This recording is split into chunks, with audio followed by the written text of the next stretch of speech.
Je vote pour la science avec Pascal Lapointe et Isabelle Burgon.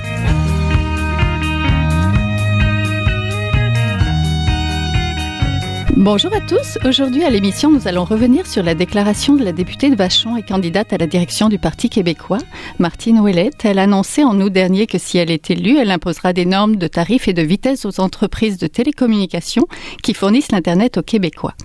Plus exactement, elle donnera 2 ans aux entreprises de télécommunications pour se confirmer aux exigences suivantes. Un service à 1 gigabit par seconde, accessible sur l'ensemble du territoire avec une uniformité des tarifs et des prix au niveau des pays de l'OCDE. Elle réclame également des forfaits allégés pour les ménages à faible revenu. Martine Ouellette serait prête à nationaliser les infrastructures de télécommunications si les compagnies ne se conformaient pas à ces exigences dans un délai de 2 ans. Nationaliser le numérique? Une bonne idée ou pas?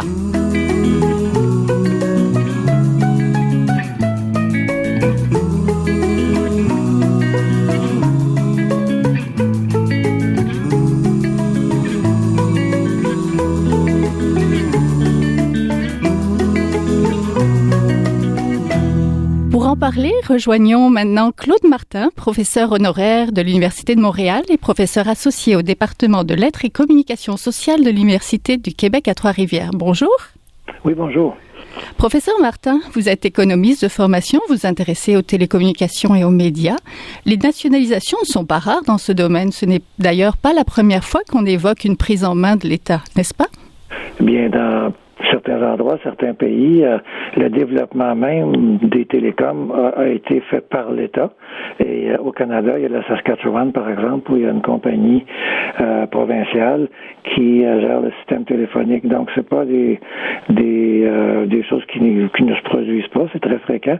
Par ailleurs, en Amérique du Nord, de façon générale, le modèle de développement a été par des entreprises privées, au début très nombreuses. Il inclut d'ailleurs des coops et ainsi de suite. Mais rapidement, au début du 20e siècle, on a assisté à la croissance de certaines entreprises, le système de Bell, par exemple, ou American Telephone and Telegraph, qui a presque monopolisé, si on veut, les services de télécom. Bon, on peut parler du télégraphe aussi, là, on le fera pas.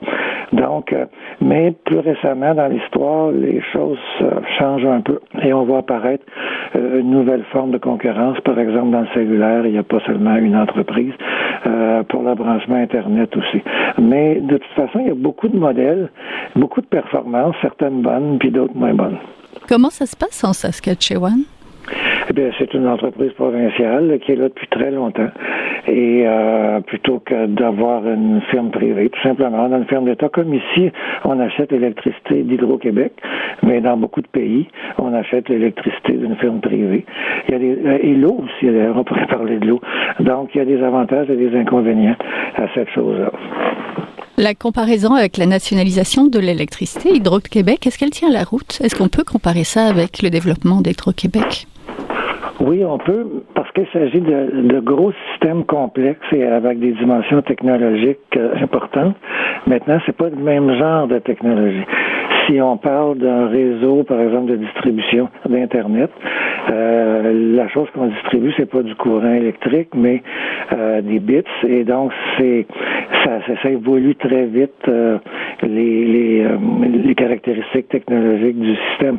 En électricité, on distribue dans les foyers du 220 et du 120 volts à 60 ou à 50 cycles depuis très longtemps. Mais pour ce qui est de l'ampleur des moyens, puis aussi de l'usage de fils, sur les fils Hydro-Québec, on peut distribuer des contenus Internet. Donc, on pourrait se dire. Et donc, ça se ressemble, mais c'est pas la même industrie, évidemment. C'est pas du tout les mêmes ingénieurs qui travaillent dans une puis dans l'autre. Oui. Certains États et provinces ont fait ce saut. Vous avez parlé, donc, la Saskatchewan, je pense, avec SaskTel. En Europe et particulièrement en France, ça se passe aussi. Comment ça se passe là-bas? Ben là, c'est dès l'origine, hein, dès les premiers systèmes télégraphiques, l'État français a tenu à les contrôler, entre autres pour des raisons de sécurité. Ça simplifiait son regard, si on veut, sur des échanges de messages et la police trouvait son travail un peu plus simple. Donc, il y a plusieurs modèles. Le système français n'est peut-être pas un très bon exemple de performance puisque les ménages n'ont pas eu accès à des téléphones avant récemment, si on veut, parce que c'était très, très difficile à une certaine époque d'obtenir un service. Alors qu'en Amérique du Nord, les entreprises avaient décidé que la valeur du réseau dépendait du nombre d'usagers. Donc, c'était avantageux pour eux de subventionner le branchement des ménages. Et pour avoir un réseau avec beaucoup de monde, ça échange beaucoup, ça se téléphone beaucoup, et ça fait plus d'argent. Alors, on peut voir là un mauvais exemple, si on veut, d'entreprise d'État, qui est l'exemple français. Seulement si on se situe en 2016, le système de télécom et d'Internet français est très performant. Et si on a un domicile à Paris, on va payer beaucoup moins cher pour un bon nombre de services qu'on a ici de façon privée. Donc, c'est très complexe de distinguer tout ça. Et lorsque Mme Ouellette dit « vous allez faire certaines choses comme améliorer la performance du système, l'accès, si on veut, dans des régions », ça va coûter des sous. Alors, si on dit on va nationaliser et on va faire ça, il faut bien comprendre que si on offre un meilleur service, on devra le payer en quelque part. Alors, c'est pas la nationalisation qui nécessairement va coûter des sous, c'est le fait qu'on va dire, puisque c'est une entreprise qui appartient à tout le monde, comme l'Hydro-Québec, il faudra donner le même service dans toutes les régions. Mais ça va avoir un coût. Je dis pas que c'est une mauvaise chose, mais il faut se rendre compte qu'on change d'univers parce qu'on ne demandera pas les mêmes choses à une entreprise publique qu'on demande à une entreprise privée. Oui, on exige pourrait plus. Demander à une entreprise privée de le faire. C'est un peu ce que Mme Ouellette suggère. On leur dit faites-le sinon. Oui, on exige plus du service public toujours. Hein? On exige plus de Radio-Canada qu'on exige de TVA. Oui. Quels sont les avantages d'un tel virage, donc le virage de la nationalisation, si on allait par là? C'est le contrôle qu'on exerce sur les objectifs de l'entreprise. Si c'est une entreprise privée, elle va penser à sa rentabilité d'abord. Si c'est une entreprise publique, on va peut-être penser au service. Maintenant, si on prenait le système public de santé du Québec pour le confier au privé, qu'est-ce qui arriverait? On faisait faire un tour du côté américain et on verrait que ce serait peut-être pas tout le monde qui aurait un accès. Mais d'un autre côté, le fait d'offrir des services à tout le monde implique des coûts et peut-être que si on n'est pas prêt à les supporter, ces coûts-là, par des taxes, bien, on va faire avoir des listes d'attente un peu plus longues que si on est un millionnaire en Californie. Oui. En Amérique du Nord, c'est donc le système privé qui prime. Quelles en sont les raisons? Eh bien, il y avait trop d'argent à faire là-dedans. Des gros investissements aussi. Au début, oui, ça prend des gros investissements, mais les entreprises qui ont pris le contrôle des techniques de l'électricité fin 19e siècle, début 20e siècle, ont constaté que il y avait un énorme chiffre d'affaires à faire là-dedans et beaucoup de profits. Donc, c'est parce que c'était rentable et c'était dans la façon américaine de faire, de ne pas penser d'abord à des entreprises publiques. Et ça, donc, vous me demandez pourquoi les États-Unis fonctionnent avec des entreprises privées et un système capitaliste. Bien là, c'est toute l'histoire des États-Unis qu'il faudrait faire. Tandis qu'en Europe, la présence de l'État a été longtemps beaucoup plus importante dans beaucoup de domaines. Non, mais pas partout. Donc, c'est toute l'histoire d'une société qui explique pourquoi on a des préférences vers le privé ou vers le public. Et il peut y avoir un tout autre type de société si on pense à ce qui se passait en Russie ou en URSS. Il y a eu une révolution, il y a eu donc l'établissement d'une économie socialement planifiée et donc ça a amené au fait que, bien sûr, les téléphones étaient gérés par le public. Oui, ce sont des gros joueurs, il y en a peu. Oui. C'est aussi une question d'infrastructure et de contenu. C'est les mêmes souvent qui contrôlent les deux. Hein? Aujourd'hui, oui. Au début du 20e siècle, c'était vrai aussi cette histoire-là. Mais aujourd'hui, vous avez une entreprise comme Bell est à la fois dans les réseaux de télécom, ce qui représente un investissement économique énorme, mais aussi dans la production et la diffusion de contenu.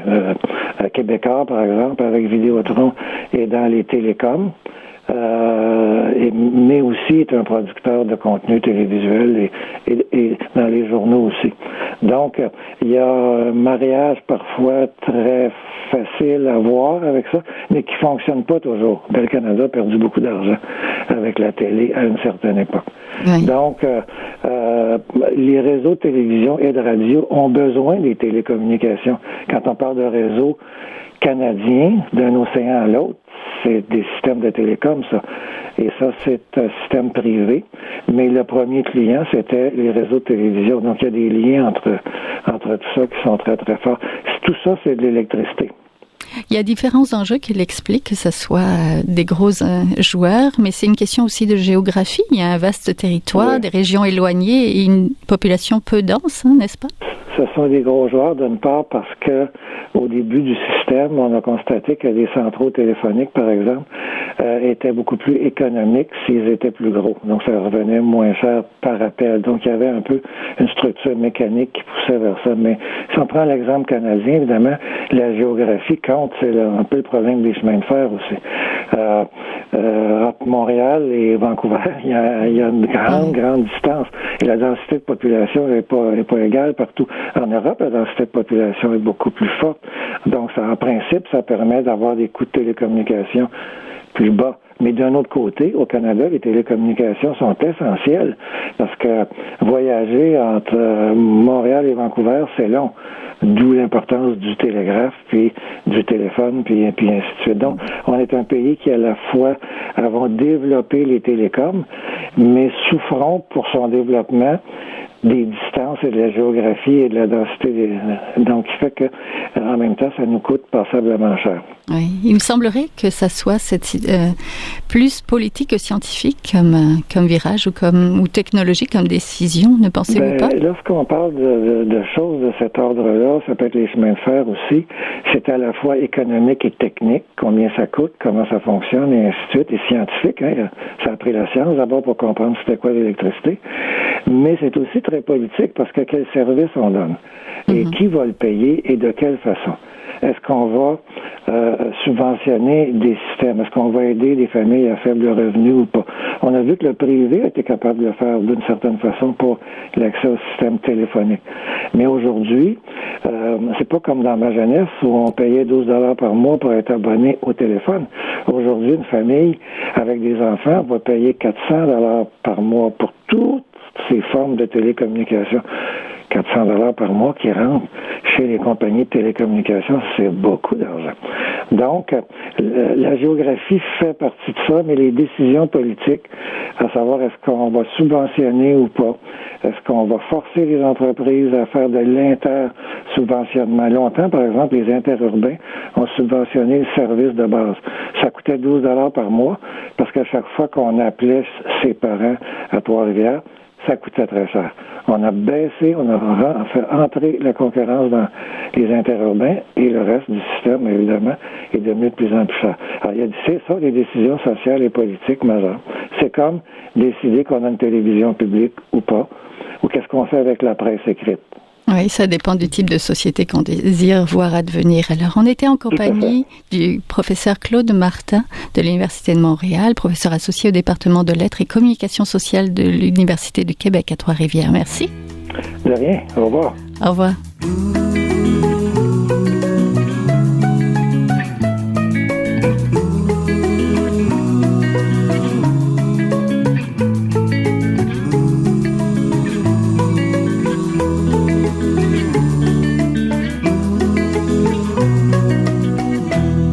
Nous accueillons Michèle Blanc, conférencière, consultante et blogueuse dans le domaine du commerce électronique, du marketing web et des médias sociaux. Vous possédez une maîtrise scientifique en commerce électronique aussi. Bonjour. Ah ben bonjour. Alors, vous avez travaillé autant pour le Parti québécois et le Parti libéral à titre de consultante pour les questions numériques. Alors, pourquoi, selon vous, il importe d'investir massivement dans les infrastructures numériques? Alors encore aujourd'hui, on a des difficultés d'investir dans l'intangible.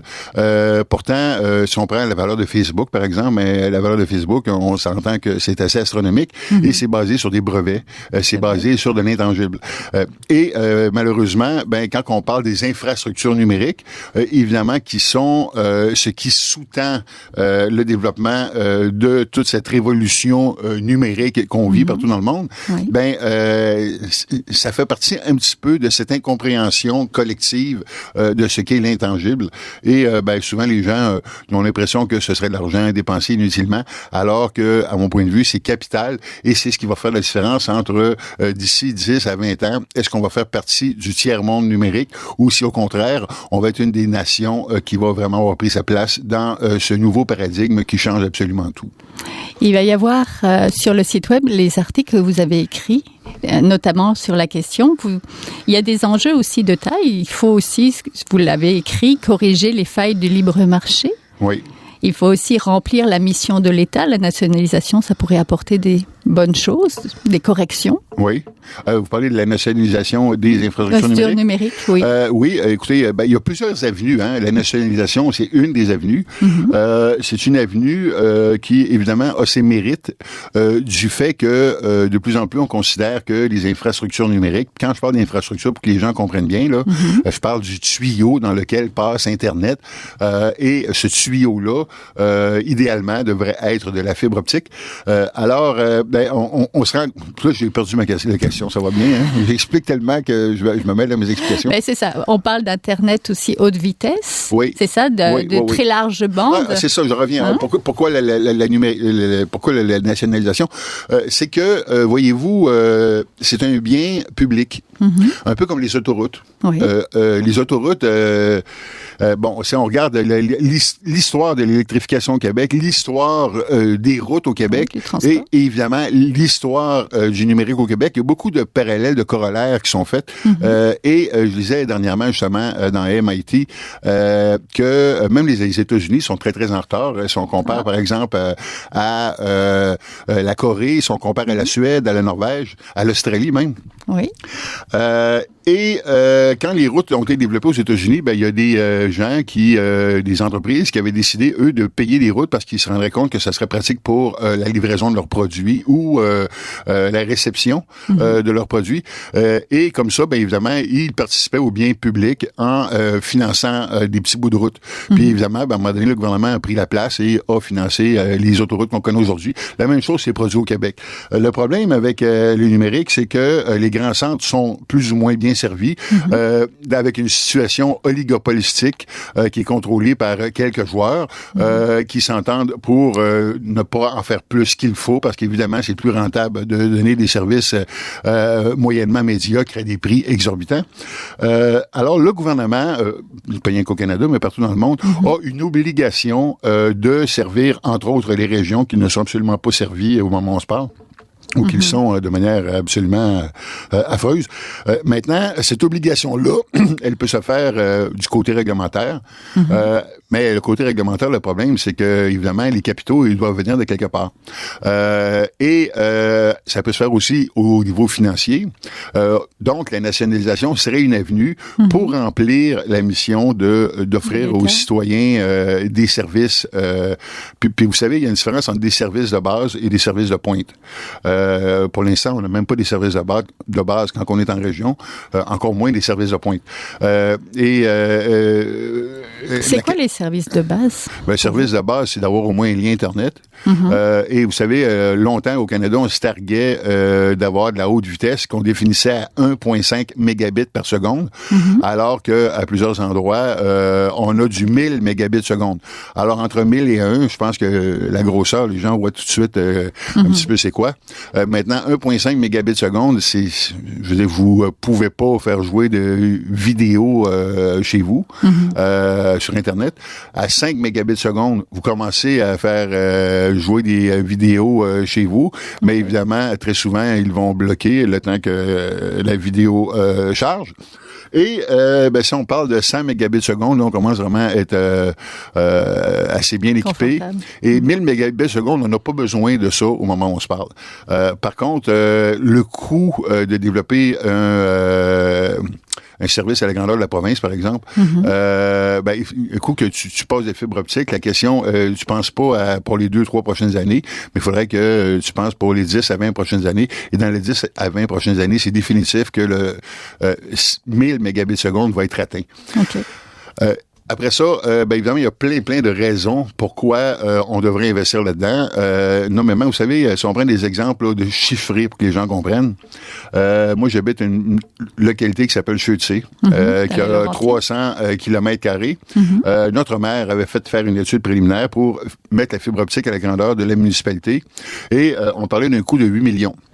Maintenant, si on parlait de couvrir le Québec habité, on parle d'à peu près 110 000 km². Et 110 000 km², si on fait une extrapolation, ça coûterait à peu près 2,9 milliards couvrir le Québec en entier. Maintenant, ce chiffre-là, évidemment, c'est un chiffre en supposant qu'on devrait replanter des poteaux à la grandeur du territoire, ce qui n'est pas nécessairement le cas, puisque, par exemple, si on décidait qu'Hydro-Québec, c'était dans ses missions de faire ça, non, mais je veux dire, les poteaux d'Hydro-Québec sont déjà à la grandeur du Québec.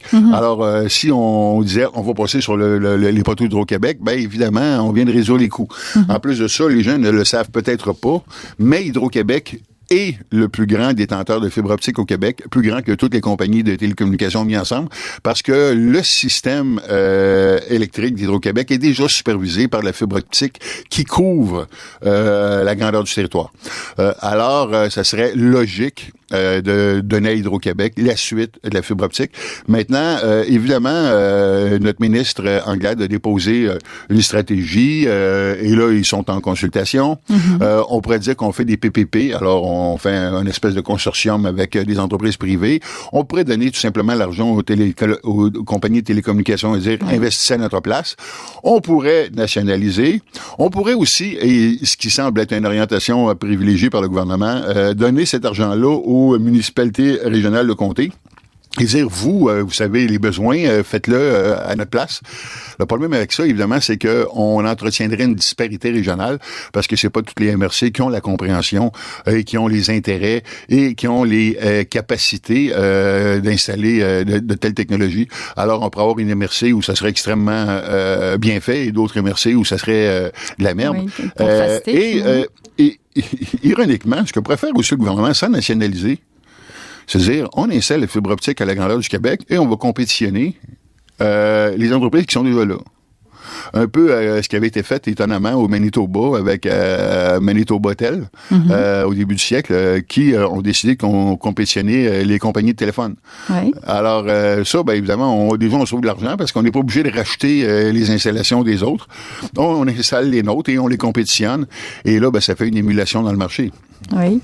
Quels sont les bénéfices qui devraient faire pencher pour la nationalisation? Je sais que vous avez montré plein d'avenues possibles, mais c'est quoi les bénéfices pour l'économie, pour les régions, pour le quotidien des citoyens? Par exemple, comment ça se passe dans les Laurentides chez vous? Vous êtes experte dans les réseaux sociaux, dans le marketing web. Est-ce que vous avez une bonne bande passante à la maison? Non, c'est absolument... et ironiquement, ce que les gens en ville ne savent pas, c'est que les régions du Québec sont principalement desservies par une compagnie du Nouveau-Brunswick qui s'appelle ExploreNet. ExploreNet, c'est un Internet par satellite. Et évidemment, quand il pleut, quand il y a des nuages, quand il fait pas beau, on n'a pas de service.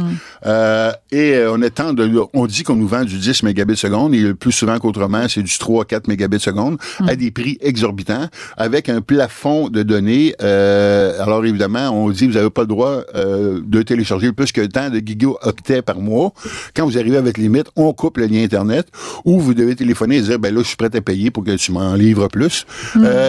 Ce qui est une autre particularité qui n'existe pas vraiment ailleurs dans le monde. Alors, puis je vais vous donner un autre exemple, parce qu'évidemment, quand on parle d'infrastructure Internet, on parle évidemment de fils. Puis le Québec pourrait jouer là-dessus parce que, évidemment, ben ça, à ma connaissance, c'est une possibilité qu'a le gouvernement du Québec. Mais si on parle de cellulaire, on peut pas faire grand-chose parce que ça, là, c'est géré par le CRTC, le fédéral. Alors, c'est un petit peu la même chose pour les liens Internet. Et vous savez, si on mettait la fibre optique, l'avantage, c'est que quand la technologie évolue, tu changes pas les fils, tu changes rien que les appareils électroniques à chaque bout des fils. Alors, on pourrait indéfiniment avoir la croissance de bandes passantes en fonction des technologies qui évoluent dans le temps. L'Internet pour tous, partout et à bas prix, est-ce que c'est encore un rêve au Québec? pour terminer? Écoutez, moi, ça fait quand même près de 10 ans que je milite pour un plan numérique pour le Québec. Évidemment, l'infrastructure, c'est un des éléments qui est fondamental à ça. C'est toutes les entreprises du Québec et c'est tous les Québécois qui pourraient tirer profit de la révolution numérique. Là, vous allez me dire, ouais, mais là, la révolution numérique, pourquoi la révolution numérique? Je vous donne un exemple. Vous savez, évidemment, qu'on a beaucoup de problèmes avec Uber. On se pose des questions. On est en réaction à Uber. Et moi, ce qui me fâche là-dedans, c'est que, premièrement, pourquoi que ça n'a pas été ici qu'on a inventé Uber? Première question. Deuxième question, Uber, à la limite, moi, je m'en fous parce qu'à moyen terme, et même, je dirais, à court terme, ça n'existera même plus des chauffeurs de taxi parce que ça va être des voitures autonomes qui vont se conduire toutes seules. Et il y aura plus de chauffeurs de camions. Ça va être des camions autonomes qui vont se conduire tout seuls. Ça n'existera plus des chauffeurs d'autobus. Ça va être des autobus qui vont se conduire tout seuls. On va faire quoi de ces gens-là? Ça serait le temps d'y penser tout de suite pour ne pas être en réaction quand ces phénomènes inévitables vont arriver.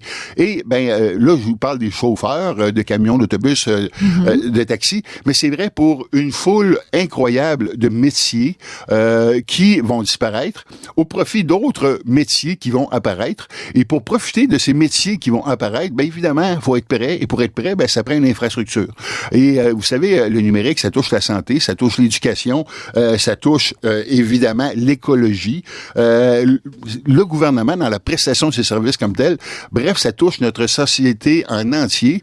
Et ce qui est malheureux, c'est qu'on n'a pas de vision d'avenir, on ne se prépare pas à ce changement inévitable-là, et on ne prépare pas non plus ni au niveau des infrastructures, ni au niveau de l'éducation et de la préparation de notre société. Vous savez, il y a 3 ans, on avait les États généraux de l'éducation supérieure. Il n'y a pas une fois que le mot numérique a été prononcé. Pourtant, au moment où on se parle, vous pouvez faire votre bac en ingénierie à Georgia Tech en ligne, sans vous déplacer pour aller à Georgia Tech. Alors, l'Université du Québec à Chicoutimi, elle va faire quoi pour garder ses étudiants dans 10 ans? Ça serait le temps de se poser des questions. En fait, le numérique révolutionne beaucoup et il faut qu'on se tienne prêt. J'ai tellement de choses à dire là-dessus. Il va falloir que je revienne, pas le choix. C'est ça. Donc, on était en compagnie de Michèle Blanc, conférencière et consultante et blogueuse. On va mettre vos articles en ligne aussi sur la page. Donc, dans le commerce électronique, ou marketing web, médias sociaux, vous êtes très active aussi. On va donner le Twitter aussi pour vous suivre et aussi le blog parce qu'il y a aussi beaucoup de choses qu'on peut y lire dessus. Merci beaucoup. C'est un grand plaisir.